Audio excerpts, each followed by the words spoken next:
ആദ്യ പുസ്തകം അധ്യായം 35. ദൈവമേ, നിന്റെ വേദപ്രമാണത്തിൽ അടങ്ങിയിരിക്കുന്ന അത്ഭുത കാര്യങ്ങളെ കാണുവാൻ എൻ്റെ ഉൾക്കണ്ണുകളെ പ്രകാശിപ്പിക്കണമേ. ആമീൻ. ദൈവം യാക്കോബിനോട് അരുളി ചെയ്തു, നീ എഴുന്നേറ്റ് ബേഥേലിലേക്ക് പോയി അവിടെ പാർക്കുക.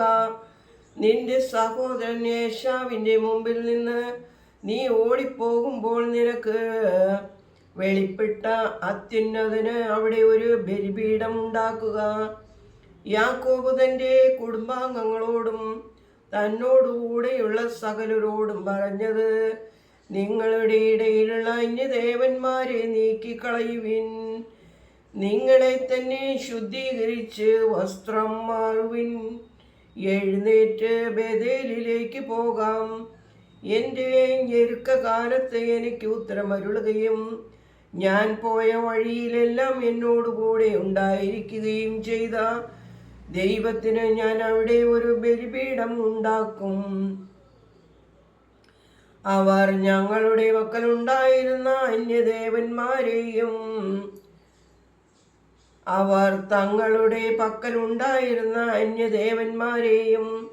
തങ്ങളുടെ കാതുകളിലെ കുണുക്കുകളെയും യാക്കോബിന് കൊടുത്തു. യാക്കോബ് അവയെ ശേഖേമിന് അടുത്തൊരു കരുവേലകത്തിൻ്റെ കീഴെ കുഴിച്ചിട്ടു. അവർക്ക് ചുറ്റുമുള്ള പട്ടണങ്ങളിന്മേൽ ദൈവത്തിൻ്റെ ഭീതി ഉണ്ടായതിനാൽ അവർ യാക്കോബിനെയും അവൻ്റെ മക്കളെയും അനുധാവനം ചെയ്തില്ല. യാക്കോബും തന്നോടുകൂടെയുള്ളവരെല്ലാം കനാൻ പ്രദേശത്തെ ലൂസിൽ എത്തി. അതുതന്നെയാകുന്നു ബേഥേൽ. അവിടെ അവൻ ഒരു ബലിപീഠം പണിതു. അവൻ ആ സ്ഥലത്തിന് ബേഥേൽ എന്ന് പേരിട്ടു.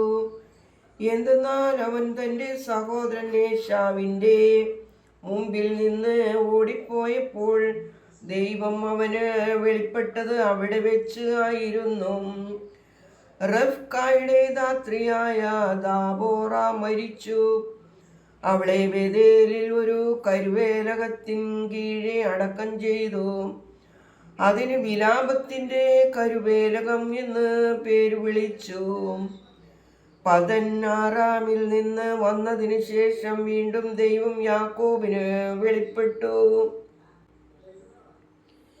ഇനിയും നിന്റെ പേര് യാക്കോബ് എന്ന് വിളിക്കപ്പെടരുത്, നിന്റെ പേര് ഇസ്രായേൽ എന്ന് ആയിരിക്കണം എന്ന് ദൈവം അവനോട് അരുളി ചെയ്തു. അവന് ഇസ്രായേൽ എന്ന് പേര് വിളിച്ചു. ദൈവം അവനോട് അരുളി ചെയ്തു, ഞാൻ സർവശക്തനായ ദൈവമാകുന്നു. നീ വർദ്ധിച്ചു പെരുകുക. ഒരു ജനതയും ജനസമൂഹങ്ങളും നിന്നിൽ നിന്ന് ഉണ്ടാകും.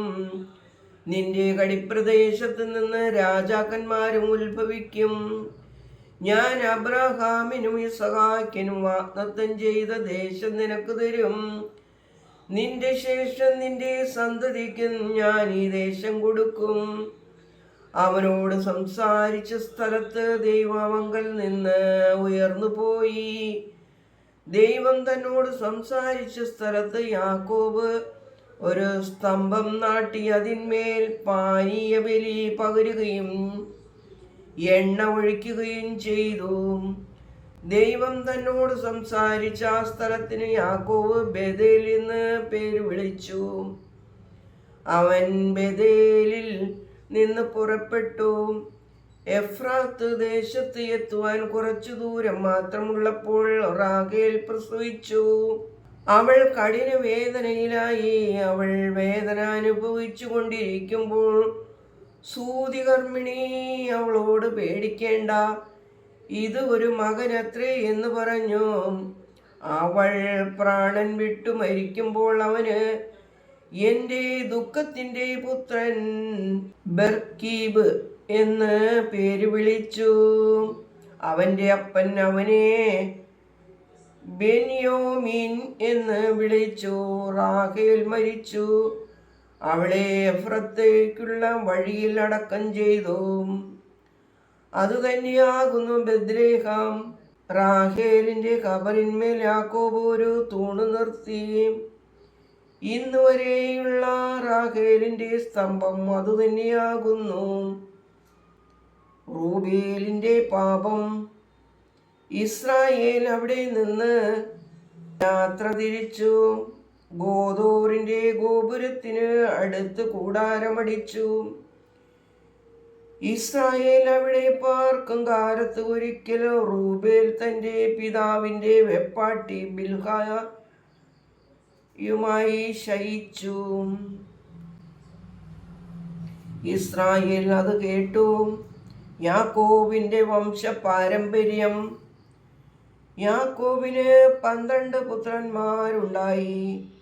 ലേയയുടെ പുത്രന്മാർ. അവന്റെ ആദ്യജാതൻ റൂബേൽ, ശെമവൂൻ, ലേവി, യഹൂദ, ഇസ്സാഖാർ, സ്പൂലോൻ.